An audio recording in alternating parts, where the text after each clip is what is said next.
Bonjour Sylvie, on va évoquer avec vous un sujet plutôt tabou. Oui, un sujet délicat qui suscite beaucoup de passion, c'est celui de la sexualité des personnes handicapées et des assistantes sexuelles qui pourraient aider ces personnes handicapées à vivre leur sexualité. Alors dans Terrienne, on vous propose un portrait tout en délicatesse, tout en finesse, de l'Australienne Rachel Vaughton qui se bat, elle, depuis 10 ans pour faire reconnaître cela comme un travail. C'est une travailleuse du sexe, donc disons-le, une prostituée au départ, mais depuis 10 ans, elle travaille surtout avec les personnes handicapées et elle voudrait que son travail soit reconnu comme tel. Non, ça, il faut savoir, Sylvie, qu'en fait, chaque État fait un peu ce qu'il veut à ce sujet. Tout le monde navigue à vue, parce que le sujet est très délicat. Rien qu'en Australie, il n'y a pas de politique nationale.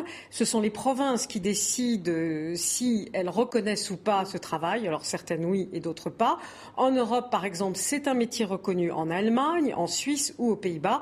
Mais en France, c'est toujours assimilé à de la prostitution, malgré un rapport parlementaire qui y était très favorable en 2011. À suivre donc sur Terrienne. Autre dossier à suivre également. L'égalité homme-femme au travail, c'est pas gagné en Allemagne. Non, alors comme on a vu, l'Allemagne peut être en avance sur certains sujets. Mais alors pour ce qui est du travail des femmes, c'est encore vraiment à améliorer.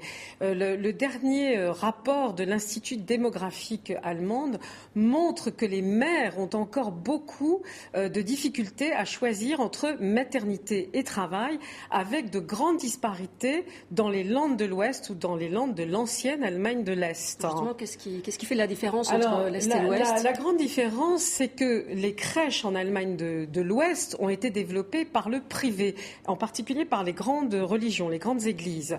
En revanche, en Allemagne de l'Est, il y a eu une politique de garde publique qui a été développée. C'est ce qui fait qu'en Allemagne de l'Est, les familles sont beaucoup plus nombreuses, tandis qu'en Allemagne de l'Ouest, alors aussi en Allemagne de l'Ouest, il y a toujours l'image de la mauvaise mère. C'est-à-dire qu'une femme qui travaille est une mauvaise mère, qui ne s'occupe pas bien de son enfant. Et tout cela explique sans doute aussi le taux de natalité qui est assez désastreux en Allemagne, puisqu'il y a 1,4 enfants par foyer contre 2 en France, par exemple.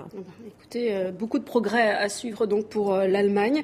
Une question pour finir, Sylvie. Pourquoi pas le voile pour les hommes ? Voilà, c'est une excellente question qui est posée par une blogueuse yéménite, Hind Al-Eriani. Alors, ça fait vraiment le buzz. Le texte a été traduit en anglais, nous l'avons traduit en français pour Terrienne.